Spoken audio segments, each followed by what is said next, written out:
I stumbled across this live stream from DJ Akademiks. He went live talking about Drake's remix to BBL, and I thought this was very interesting on what he said about his collabs with Sexy Red. Now we all know what Kendrick said, right? When I see you two, I see two bads. You don't like women, you want to pop ass with them. So Akademiks is going to try to do some damage control because he know what Kendrick been saying about Drake has come true, right? And everybody's starting to see it. So I think he's trying to do some damage control because he know Kendrick is whooping it. Let's do it. Let's do it. Let's see. Is the BBL Drizzy shit up yet? I want to hear the whole song, but I don't even think I can play it, so I might as well just play the snippet, right? BBL Drizzy. Okay, let me just play this snippet. Okay, so apparently this is a snippet on the upcoming release from Sexy Red, an EP called In Sexy We Trust, and on apparently a song called You My Everything. It features... Now, this was before the song came out, right? This was before this song came out. Now that this song has already came out and we know how trash this song was, right? So keep that in mind, right? This was like just a little preview before this trash song came out. So it's really interesting to see how he was building this up and how it actually came out, right? So just keep this in mind. This live stream was before this song actually dropped. But listen to how he's trying to do, in my opinion, a little bit of damage control. Because he know Kendrick is right on spot when he said, you don't like women. You want to pop ass with them. When I see you in Sexy Red, I see two bad bitches. Drake raps over the BBL Drizzy beat. Now, I'm telling you, I don't think that Metro produced this beat, as the sample was made by somebody else, and anybody can grab the sample and just kind of like do a flip to it. But this is what you heard Drake do over the sample. Here we go. Yeah, I don't think that's a full verse, but shit, I'm fucking with it.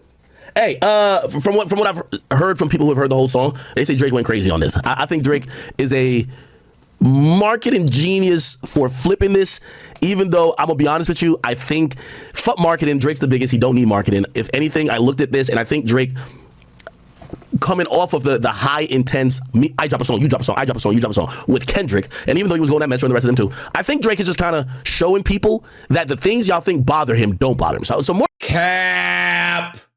He said that Drake was a marketing genius. Nobody even talking about that BBL remix. People saw that and was like, man, what the hell is this? Come on, bro. Come out something with better than that. But ever since Kendrick has dropped his last diss track, let's pay attention to Drake's recent drops after the Kendrick beef. Sexy Red, You My Everything, that BBL remix, and that trash song that we just heard yesterday, that little spoof. He came out with 3 hot garbage songs after one of the most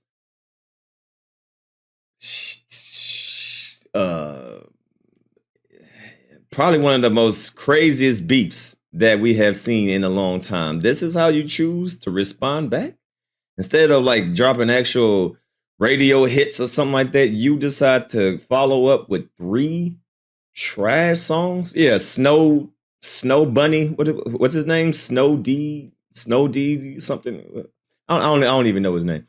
But he dropped 3 L's ever since, the Kendrick and Drake beef. But Akademiks is trying to hype this up, talking about he's a marketing genius. Nah, bro. Nah. Drake is still taking L's, man. Come on, man. Stop trying to do damage control. More than marketing here, right? More than marketing. I think this is Drake just showing, yo, my nigga, like I'm winning at life, nigga. I could like, oh, you think you laughing at me, nigga? I'm laughing too, and I get the last laugh. And I think that's dope about it. In terms of marketing, it's like, bro, I'm gonna be honest with you. Bro, they were dropping freestyles and getting 30 million views, bro. Like, come on, right? I don't think Drake necessarily needs to do some crazy shit right now for marketing. He doesn't need to flip his ops beat. No, I don't think he needs to do that at all. I think Drake is just trying to show, because I think people what's gonna be very interested, right, is how people view Drake coming out of this battle, right? There's a lot of people who think he lost. There's some people. 90% of people think he lost. Who think he won? But for the people who think he lost, and then, or people feel like, oh no, he was bowing out, they're wondering, yo, if we're dancing to a hit song about you being quote unquote possibly a pedophile, right? And everybody's clowning you about, like, this is one of the first times, and I can't even remember how long. Yo, since when has Drake become like cool to the masses, right? Because we know in 2011 niggas was clowning Drake. Like niggas was like, yo, trust me, Drake my favorite rapper, and I was even clowning Drake on immediate perspective. Come on, hey, come on, man. It's not cool to become a victim when you take your first L. I don't respect that, because he been bragging and boasting that he's the man, and then you take your first L. Now you the victim. I think that's hella weak. You know what I mean? It's not about how you win; it's about how you take your losses. You know, so for the simple fact that Akademiks is trying to make him the victim, you know, now all of a sudden nobody thinks Drake is cool and all that. Man, stop, man. Stop, bro. It's just one L. It's a big ass L, but, you know, sometimes it's more important of how you take your L than actually taking the L. You know what I'm saying? Are you going to put your big boy pants on and just keep on, you know, doing what you're doing? Or are you going to cry like a little bitch? Right now, I think Drake crying like a little bitch. You get what I'm saying? So it's like Drake was getting clowned. There was a little bit of corny-esque of like, oh, it's Drake, right? People are clowning him. And then after, I think, let me see, if Arena's Too Late comes like 2014, right? 2014. Yeah, once he starts like linking up with like Future, 2014, 2015, and then he bodies Drake. No, not bodies Drake. Bodies Meek. Yo, I think at that time, like Drake stops being the butt of all jokes. Drake is like, oh shit, that's the boy, that's the guy, right? And I think he's like harnessing that power, is building it up to like 2018. Even, you can say whatever about him and the beef with Pusha. Bro, that nigga was dropping hits. That nigga was everywhere in every club. That nigga's outside. Houston showing him love. He's in Exactly. Atlanta all the time. Like, Drake really looked like one of them guys. Like, Drake is on Scorpion talking about mob ties, and niggas is like, this is hard. Keep in mind, when Drake was singing Headlines in 2011, niggas was like, yo, like, what you mean? If we all go, like, Drizzy got the, you know, what was he saying in Headlines? It was like, yo, if we all go in, we all go through it. Drizzy got the money and Drizzy gonna pay it. That's my brother. Like, the people are like, what the fuck is he talking about? Nigga, you ain't no gangster. By the time he get to like 2018, it's like, yo, Drake a whole mobster out here, nigga. Mob ties.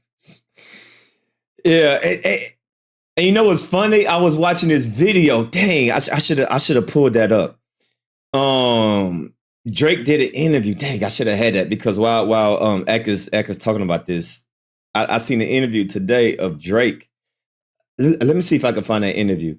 It was an interview of Drake, and he said that Lil Wayne told him not to change. This was in the beginning of his career. He said not to change. You know, don't be like me. Don't get tattoos. Don't try to be something that you're not. So Lil Wayne tried to tell Drake, you know, you ain't got to act hard. You ain't got to act gangster. You know what I mean? Just keep on making your love songs. You know, you the best I ever had. You know, that's your lane, right? That's your lane. Don't change. You can sing, you can rap. But as time passed, you know, he started feeling himself. I guess he started hanging around certain type of people, and he felt like he just had to put on this persona as if I'm a tough guy.